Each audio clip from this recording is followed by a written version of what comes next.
promised you that we would have so many exciting guests.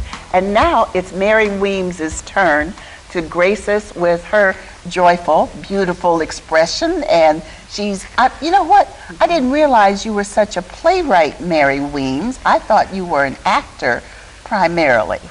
You know, absolutely not. I poet first. Okay. Playwright, and I'm also a scholar. Okay. In terms of being an actor, I don't claim that, but I am a performer, and I've been performing my words and the words of others since 1996. I'm also the elder member of a social consciousness raising group called Black Poetic. That was started in 1994 by Cleveland State. Okay. So you need to talk with our playwright, Gary Webster, just for kicks. Okay. And compare playwriting notes, though he's gone on now to be an author. Okay. Because he just had 2 book readings of his Indians books, because he loves to talk about the Cleveland Indians, so you guys can chat. Yeah. Well, I do want to mention that I am also an author and or editor of 12 books. Oh my word! Including my dissertation, Public Education and the Imagination and Intellect. I Speak from the Wound in My Mouth. And most recently, Writings of Healing and Resistance, Empathy and the Imagination and Intellect. I'm scared of you. I mean, Norma was the one who, she serves as our co-producer, Norma Powell, in addition to being a grande dame of theater. Yes. But anyway, thanks to Norma, she brought you to our attention and about your play, your reading hats. And I had a direct conflict, in which I don't remember what it was, but I couldn't get there to see it. Okay. So this was a great opportunity to get a little bit of flavor and hint about your most recent production, Hats. Okay. Tell us a little bit about it, and we're going to get to see a little excerpt from it. Hats was inspired by a couple of different things. I have long watched and admired the way black men, who typically I think of as brothers, wear their hats broke. Not just the way they wear them broke, but how the hat tends to define how they walk and how they carry themselves. So that was the first catalyst.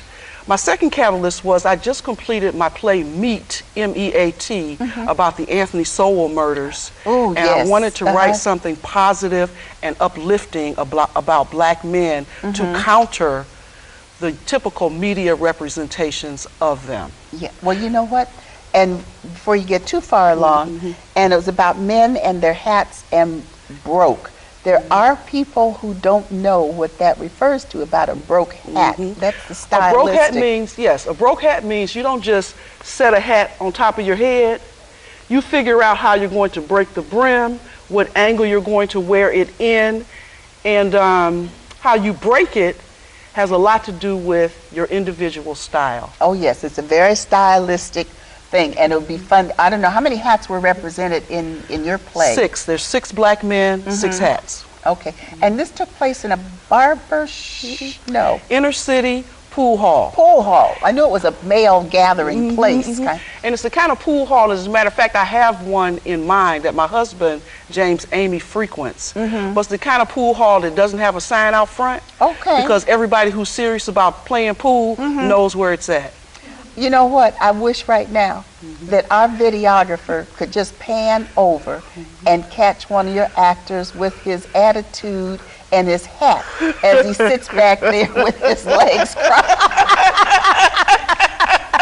Peter Lawson Jones as the lead character, old school. Yes. And along with him is James McGilvray, who is a fabulous one of our actors, and I have to give him his props. One of your other actors wasn't able to join us, so James stepped in. And which role is he playing? He's playing the role of Cowboy. And the interesting thing about Cowboy is I originally cast Kenny Parker in the part for the stage reading, and it turns out his father loved hats, and when he was a young man, he wanted to give his father a gift, and so he gave them the gift of the cowboy hat, and just before his father passed, he gave it back to him, and that's the hat he read in the reading. Oh my goodness. Well, my grandfather made it till he was 94, until he could no longer get about. And do you know, every Sunday that hat had to be placed just so. Broke just He right. was a church-going man, and his posture, he would always ask, am I standing up straight? Is my hat on right? That was my grandpa. And we called him Papa. And he made it till he was 94 years old and still wanted to be just so. Yeah. So why don't we stop talking between us for right now? Well, no, we can't quite, because what I need to do is have you tell our audience how to contact you as a playwright to bring your performances over to wherever they are. Okay, okay. Contact me through my website, www.maryweems, spelled WEEMS.org, or by phone 216-215-0541. And do you have another production coming up or special event? Or? Well, I wrote a play called A Conversation After a Funeral, which is about a meeting between Emmett Till and Anne Frank at Till's funeral. That's been touring the area since January. It was the featured event at the Maltz Museum last January, and they have been sponsoring productions of the work since January, bringing in busloads of school students to enjoy the work and also have a dialogue afterwards about the importance of people learning to get along across race, gender, religious, and class lines. And so I'm currently booking the play, which stars Javon Briscoe, a longtime Karamu alum, and a young woman by the name of Miranda Coble, who is the daughter of local playwright Eric Coble, for fall. So if you're interested in bringing that play to your space, so it can be schools, nonprofit organizations, universities, please contact me. I also want to mention two more things.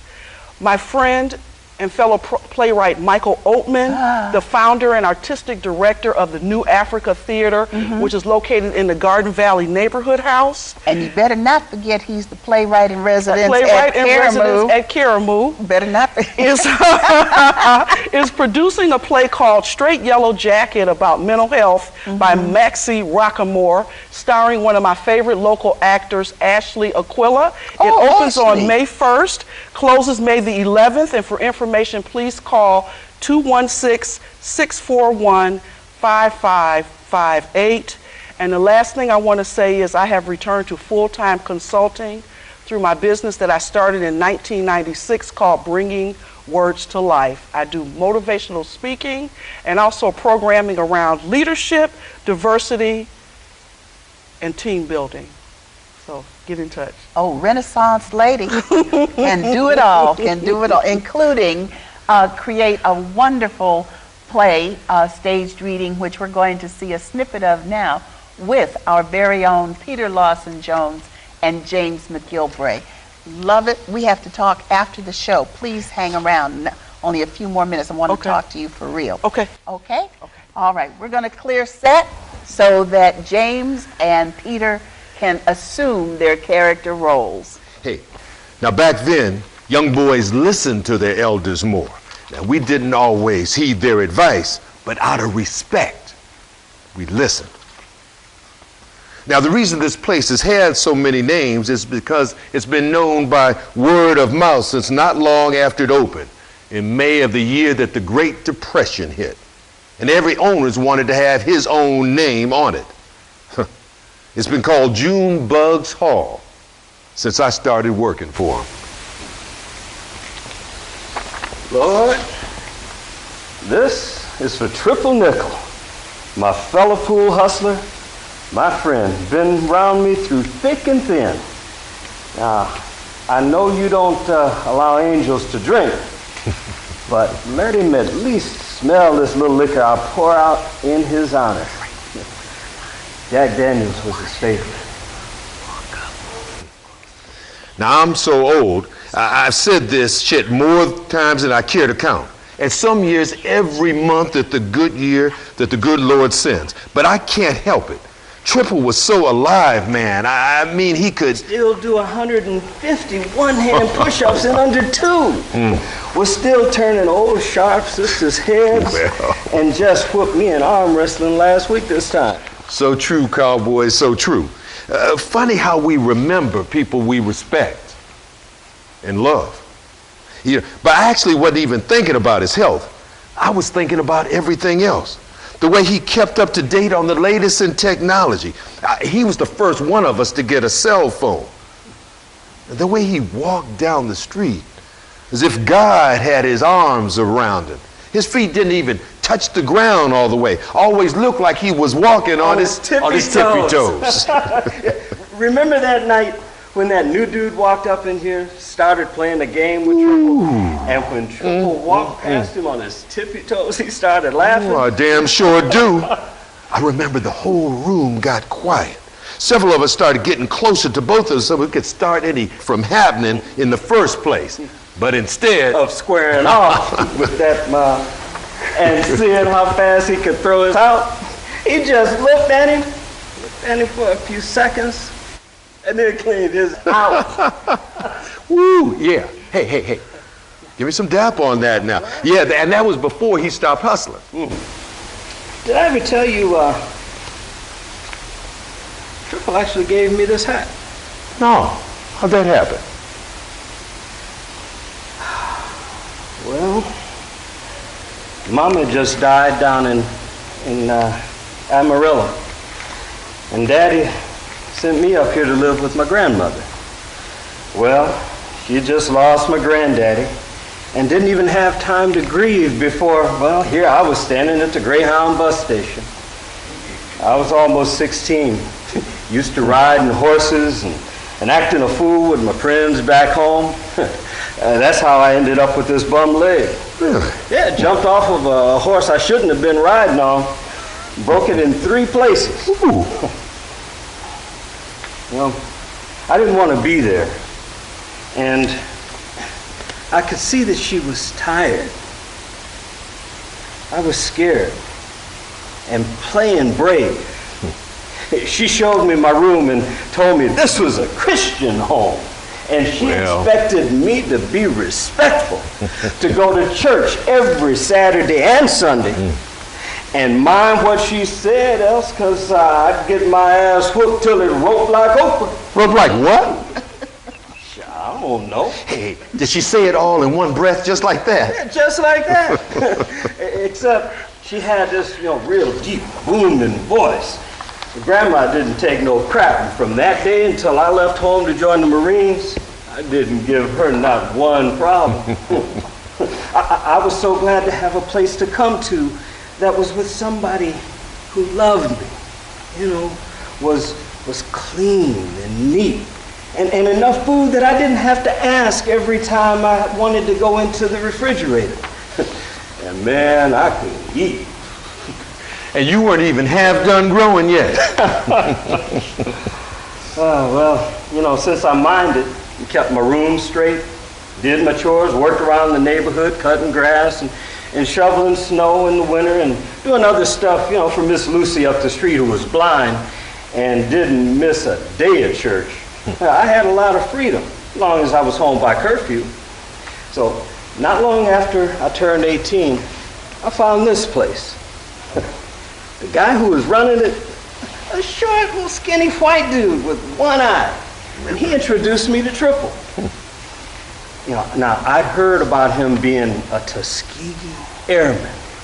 And so when I shook his hand, I was nervous, but he was so cool. I mean, he played it off like, what he had done was no big deal. Like, he was just doing his job for a country he loved that didn't love him. And after that day, he got to talking to me any time I would come by, which was about once a week. And one day... They're interrupted by a pool stick that falls from the ceiling and hits the pool table, followed by a voice singing, "I've got sunshine on a cloudy day." What was that? What was what? Yeah, all right. Play it off like you want to. Like you don't know what I'm talking about. This pool stick fell from some damn where, and I heard somebody singing "My Girl," and it wasn't David Ruffin. Hey, look, cowboy man, I don't know what to tell you, but I ain't seen nothing, I ain't heard nothing. Now, if you want to reconsider what you think. Old school, brother. I don't want a damn thing. You know, I've always believed in ghosts, so you look at me like I'm all crazy. You say you run this place? Well, pay more attention. You know, like I was saying though, Triple really took me under his wing. He knew I was far away from Daddy, who had to work all the time and couldn't afford to send money and come all the way here to see me in person. He'd write me these short notes and draw funny pictures on them almost every week. But I could never write back because I never knew exactly where he'd be because he was traveling with the rodeos. He was a rodeo clown. What? Yeah, one of the best in the West. Rodeo clown? I didn't know that. Yeah, nobody up here does, but down in Texas. Man, he was well respected in the rodeo circuit. One day, Triple came in and overheard me talking to the skinny white dude about how I left the hat my daddy gave me back home. My birthday was the following week, and when I came running in here hoping he'd be here, there he was standing at the end of the pool table, smiling and holding this hat that's identical one that my daddy had given to me.